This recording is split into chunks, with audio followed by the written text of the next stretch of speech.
Pada video kali ini saya akan bahas mengenai pergerakan MDKA secara teknikal. Hari ini tanggal 29 April 2024.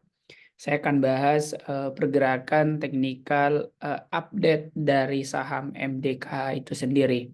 Apakah dia masih dalam tren penurunan atau sideways atau sudah mulai mengalami kenaikan atau posisi uptrend.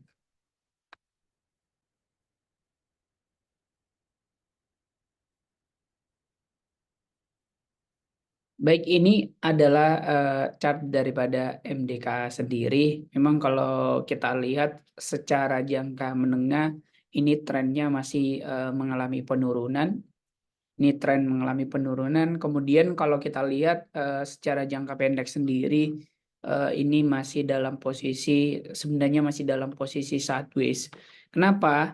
Karena kalau kita lihat, kalau kita buat sebuah garis di sini itu terlihat di sini ada area resisten. Kemudian untuk supportnya sendiri saya akan mengambil dari area ini. Nah, jadi ini masih terlihat jelas pola pergerakan sideways-nya dari saham MDKA itu sendiri.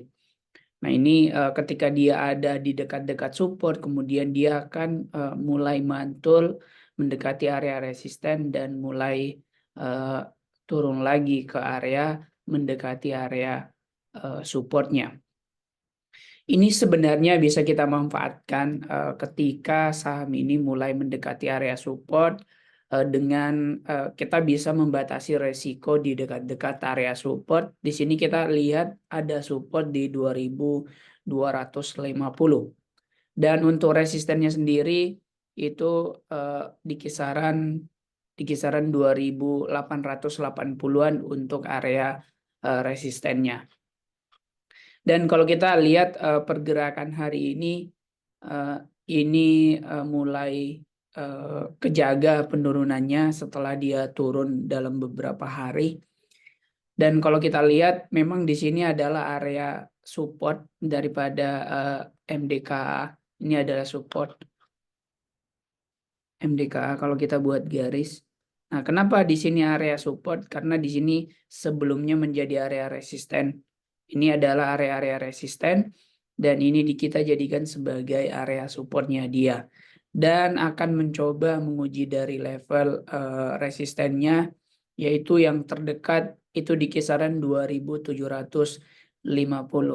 Dan kalau misalnya dia berhasil mantul atau naik dari 2750, ini akan melanjutkan kenaikan dengan level resisten berikutnya, yaitu di kisaran 2880-an.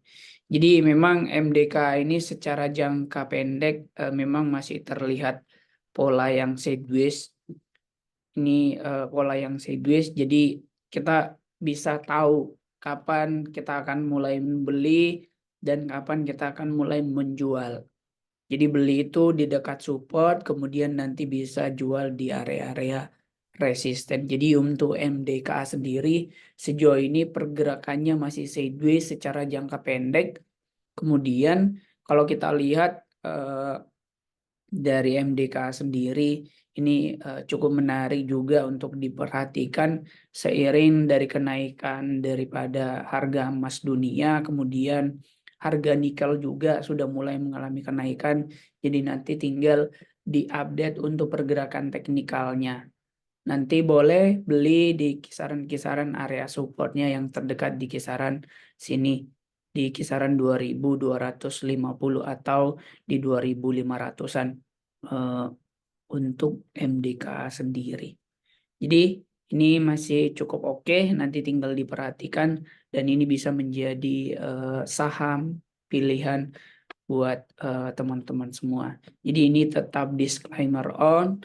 Jadi segala sesuatunya baik itu membeli ataupun menjual itu menjadi tanggung jawab masing-masing. Semoga bermanfaat dan ini bisa menjadi referensi buat teman-teman semua. Terima kasih.